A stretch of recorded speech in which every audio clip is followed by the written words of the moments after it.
Manager costed me my dream job. I'll ruin his career in the tech industry. This is my first one of these. I hope it qualifies. Apologies for this being so long, but I've had to keep this story to myself for more than a decade. Ironically, a recent court ruling means I'm now free to discuss the details publicly for the first time without penalty. I'm starting with here. The background. I worked at a very big tech company for a very long time, like decades. Over the years, I had worked my way up from being a N00B to a kind of specialist fixer. I became fairly well known internally as a security/emergency response person. I got assigned the bad or unfixable projects, many of which made news headlines. I have many stories that I can never tell publicly, sadly. Suffice it to say that multiple senior vice presidents in various divisions got to know who I was, because I effectively wrangled gnarly and complex problems and herded many intense tech nerds together to resolve big things in multiple divisions over the years. It was so fun. At the time of our story, I was working on a small security team in a product engineering division. It was a somewhat turbulent time, and our team of 8 had weathered multiple reorganizations and had so many manager changes.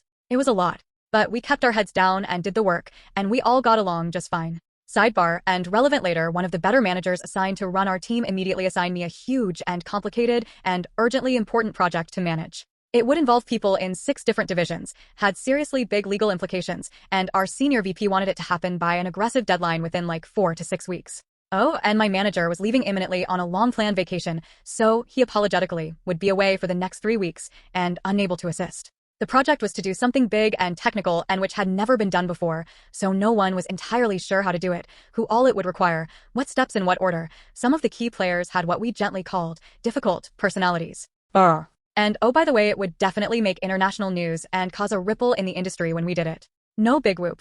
Manager was a decent guy, and he felt bad about leaving me with this thorny mess. And I did it. We got all the people from all the divisions in a room and mapped it all out on a whiteboard. It took days, and hashed out how to do it before the deadline, actually well before, for bonus points. And we lined everyone up to get it done. Before we pulled the actual trigger on the very big thing, I had to attend a meeting with the VP and exec leadership, several levels of management above me, and with the legal team to present the plan and to assure all of the execs that we were ready and had it all handled. So I looked the VP in the eye and assured him that I got this. And then I did.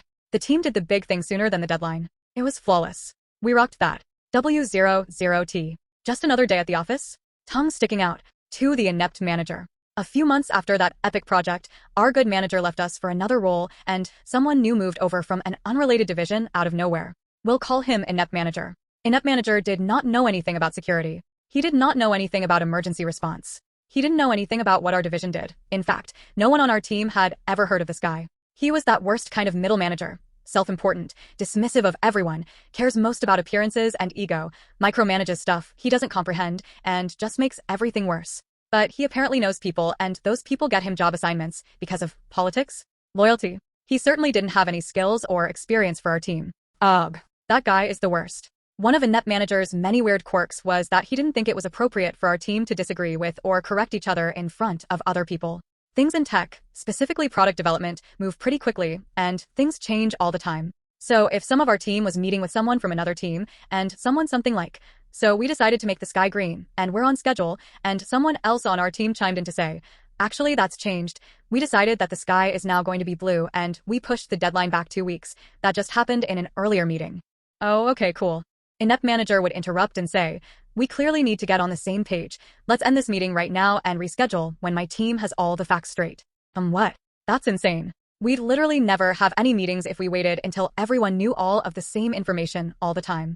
Other teams would routinely leave meetings with us with inaccurate info which affected release schedules, resources. It was just a mess. 3. Inept Manager hostility. Shortly after Inept Manager became our manager, he started being really hostile to me. Not to everyone on the team. Just me. As far as I knew, I hadn't done or said anything to earn his hostility. Suddenly, after 20+ years at this company, I could do nothing right.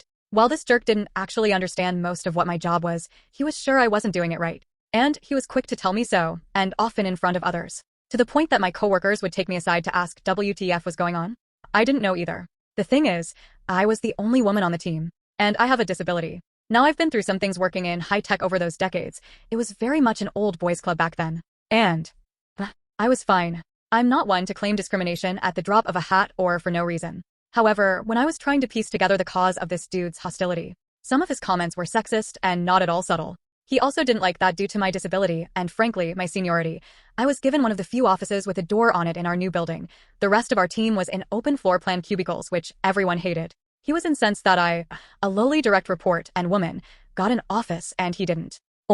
I had more seniority than just about anyone, so even without my disability I'd have scored the office ahead of him. Note that other men in our division got offices too, because again, seniority, and that bothered him less. But I was the only woman on our floor with a door, and I was his subordinate. His ego did not like it, not one bit. He threw a fit about it, repeatedly. There were lots of other things he said. My favorite among them towards the end was him reprimanding me for my bad attitude in a meeting we'd just had. Inept manager had told me beforehand not to say anything during that meeting because he was insisting on sharing incorrect information again and he knew I'd want to correct it. So I sat quietly and kept my eyes on the PowerPoint presentation or the floor nearly the whole time. When I asked him how I'd had a bad attitude when I hadn't said anything, as he'd requested, I didn't like the look on your face. Okay dude. After realizing there was nothing I could do to make this guy happy with my work and to lose his hostility, I finally went to HR to go on the record. I knew they'd do fuck all about it, but I wanted to document it at least. So predictably, they told me to work harder at getting along with the inept manager, and because it wasn't my first rodeo, I went back to my office and emailed HR saying, thanks for meeting with me about my concerns about inept manager. I fear his bias and misogyny will reflect negatively in my next performance review. HR should be aware that there is a real problem here, and I hope you'll take steps, etc., etc. Which, of course, they didn't. But now it was on the record. For the Axe Balls. And then a few months later, he gave me a terrible performance review, as expected. Long story, already long. He was trying to fire me for underperformance. Unfortunately for me, the company had started rounds of layoffs all over, and it was the worst possible time to be looking for another job internally. And now I had a bad performance review on my record, too. I went back to HR and said, that thing I said I was worried would happen when we met 6 months ago, that happened. Exactly as I said. Now what? HR, once again, was no help. Also, they'd done literally nothing. But hey, it was on the record again. Helpful for the attorney later. Blah, blah, blah. When I realized I couldn't find a new gig at my company because of all of the layoffs, I scored a new job for much more money at a different local tech company, and pretty quickly. I live in a tech-heavy area. There was lots of shuffling between 3 to 4 big companies during this time period, and we'd often bump into other company veterans at these other companies. It was a small world. With my track record and references, it was super easy. After that was lined up, I called an employment discrimination attorney to negotiate my exit from the company I thought I'd work at until I retired. Sad face. Because I had documentation with HR explaining inept manager's misogyny and ableism going back for some time, and because they'd done fuck all about it, and because there were witnesses who confirmed his behavior, they had no leg to stand on. They agreed to write me a relatively nice check to go away and to not sue them, and I agreed to not talk about the details of my separation agreement. I went down to my lawyer's office and signed the agreement. I looked to see who had signed the agreement for the company. I assumed it would be someone in HR, but it was still blank. I'd eventually get a copy once someone there signed it. I took my check and packed up my office and left. Bye, old company. Sad face. I started my new job a few weeks later. The karma begins. This was August of that year that I left. I got my copy of the executed contract in the mail in October. Who signed it for the company? Not HR, but my exec VP. The one who asked for the urgent, highly important, legally complicated project. The guy I looked in the eye personally, and then delivered on this very big thing he personally asked for, before the deadline he asked for. That is who signed off on my separation agreement. I suspect that he had no idea until that moment that I was gone, and I imagine that he likely had many questions about WTF had happened. And also, why did they have to pay me a chunk of money on the way out? Whoops. I chortled when I saw it. Since the VP knew me and we had some history, and inept manager was new to the division and was one of hundreds of middle managers he'd likely never heard of, I'm guessing inept manager had some explaining to do. Mwahahaha. I really enjoyed the thought of that. The karma for us. Cut to November. As I mentioned, it was a relatively small tech community in the area, and those of us who worked in security in particular at Company X would often encounter other current/former colleagues at Company Y or Z or whatever. Heck, there was a ton of poaching going on between the companies. One day I got an in-company chat from someone who'd worked in security at my old company. We'll call her security colleague. Security colleague asked me if I knew someone named inept manager. Why yes. Yes I did. Why? Because inept manager was appearing on security colleague's schedule to interview for an open management position the very next day. It seems that shortly after my former exec VP had signed my separation agreement contract, inept manager was actively looking for a new job at a new company. Heh. Security colleague asked me what I thought about inept manager. I said, you know, I can't really talk about it for legal reasons, which, boom, everyone knows what that means, but if you wanted to ring my personal cell phone later this evening to catch up on old times, please do. She did. I hypothetically shared some stories with her about inept manager. I also told her where his hot buttons are, the appearance/ego thing, the dominant stuff, etc., etc. And all about his misogyny and ableism, which was perfect since SHE was conducting his interview. I may have shared some specific scenarios/questions to ask which I knew would set him off. I wished her luck, and for the love of all that is holy to please call me after, when appropriate, and tell me how it all went. It did not go well for a NEP manager. When security colleague rang me, I couldn't wait. How did it go? Well, he got combative and angry and yelled at me twice during his interview to be hired as a manager. Facebomb, there were lots more details, now lost to time. Except, at that company, interviews loops were assessed as such. Strong hire for this role. Hire, but not for this role, not a good fit for this job, but we like them. No hire. No hire ever. Not for any role. A NEP manager's interview was rated that last one, no hire ever. Blacklisted from any job, ever, at one of the biggest tech companies in the world. After being pushed out the door of one of the other biggest tech companies in the world. Derp.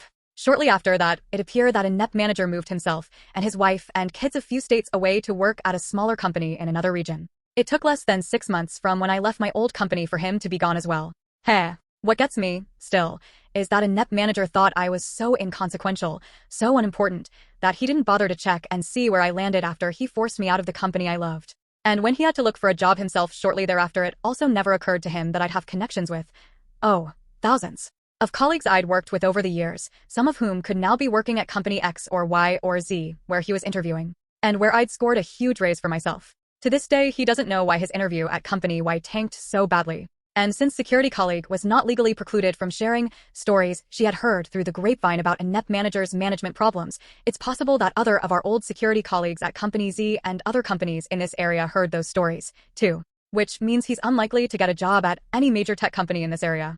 Maybe ever. Definitely not at X or Y, and they are big companies. Among the biggest. And it's all because he's an asshole, ableist, misogynist middle manager who underestimated Lil, me. Subscribe and like for more videos.